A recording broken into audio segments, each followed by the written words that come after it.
What's up, fourth grade math stars? We're just going to keep moving along with what we did yesterday by working on this lesson 17 problem set. And this just builds upon all those great subtraction skills we worked with yesterday. So today we'll be once again finding differences amongst fractions by using number lines, number bonds, and even by converting mixed numbers into more manageable numbers to subtract with. So let's do some practice problems and you guys should be all good to go. So let's start off with number 1. It asks us to use the following 3 fractions to write 2 subtraction and 2 addition number sentences. Okay, pretty simple stuff because they already gave us all the fractions that we need to work with. And we need to just think and use our brains to figure out, okay, how can I combine these numbers for it to make sense? So let's start off with this 8 over 5. And I have 2 over 5 and then I have 10 over 5. So I need to think, would 8 over 5 plus 10 over 5, would that equal 2? No way. How about 8 plus 2? What would that equal? Well, that would equal 10, right? So I'm setting this up as 8 over 5 plus 2 over 5, and that would equal 10 over 5. And inversely, I could start off with 10 over 5 and subtract it by 2 over 5, and that would give me this 8 over 5. Okay? So pretty simple stuff because they give you all of the fractions. Okay, so go ahead and try B on your own. And let's move on to do 2 together. So it's telling us to model each subtraction problem with a number line and solve by both counting up and subtracting. Okay, seems easy enough. You guys can go ahead, review 2A independently, and then I am going to work on B. So it has the subtraction problem 1 minus 8 over 10. Okay, see, I'm not sure what I should do with this problem because I know that my denominator needs to be the same in order for me to subtract, but then I don't even have a denominator for 1. So what should I do? Well, I need to convert this 1 to a fraction. And we know that if the numerator is equal to the denominator, if my number on bottom is equal to my number on top, then that is equal to 1. So what I'm going to do is I'm going to go ahead and do that. I'm going to convert this 1 into a fraction. And I'm going to choose to use the number 10. Why is that? Well, because my denominator, my other fraction is 10, so it just makes a lot of sense for me to use 10 for my first fraction. And then finally, I get a fraction that's a lot more manageable, right? I have 10 over 10 minus 8 over 10. So let's solve this. Okay, denominator is the same. And then I'm left with 10 minus 8, which is equal to 2. So my answer is 2 over 10.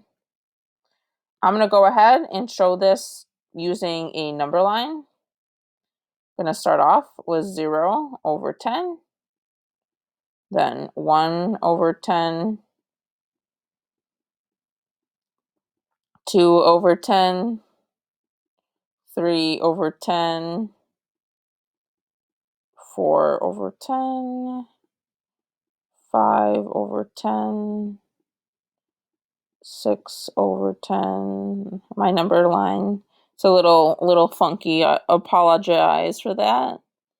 8 over 10. And then we have 9 over 10.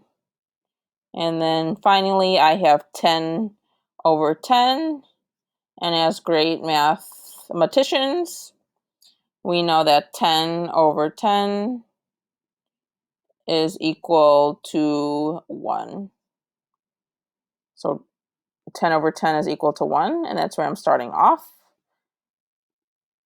as 1. And they asked me to subtract 8 over 10.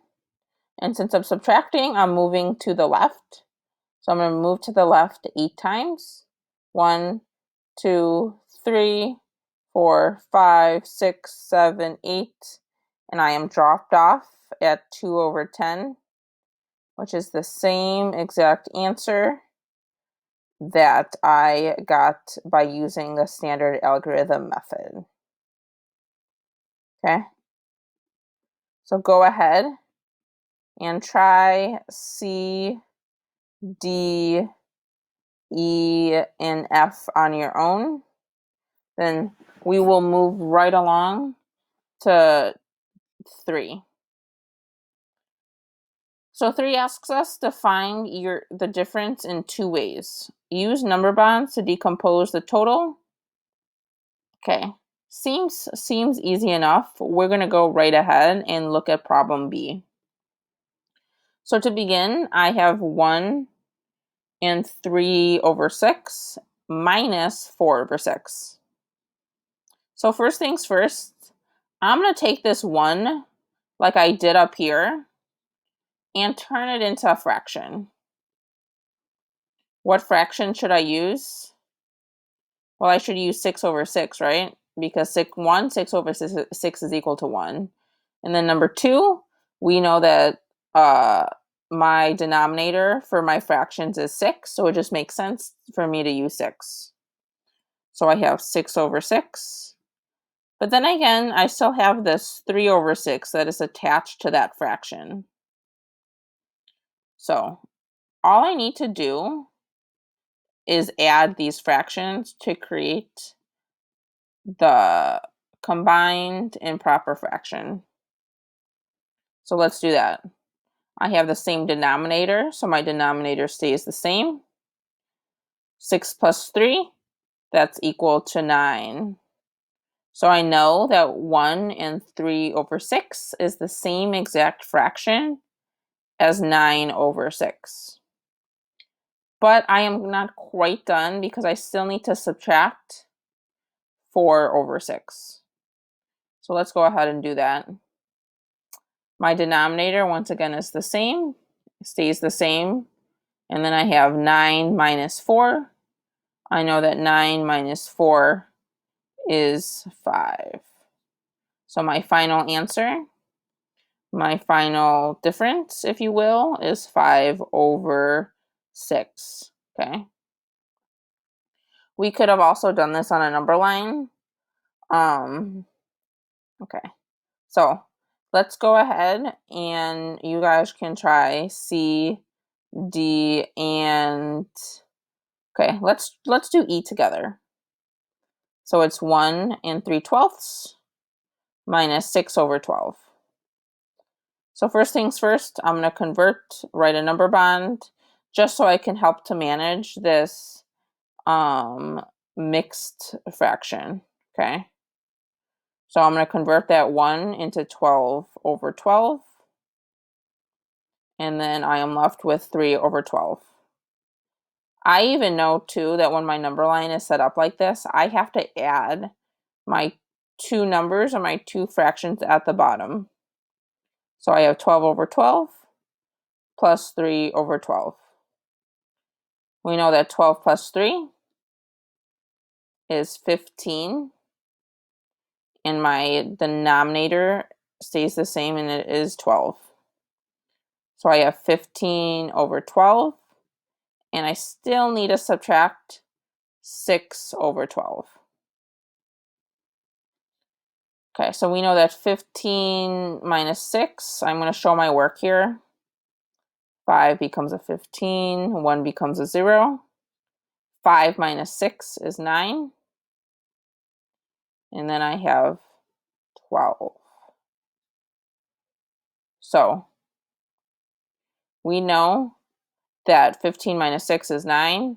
And then our denominator stays the same. And I am left with 9 over 12.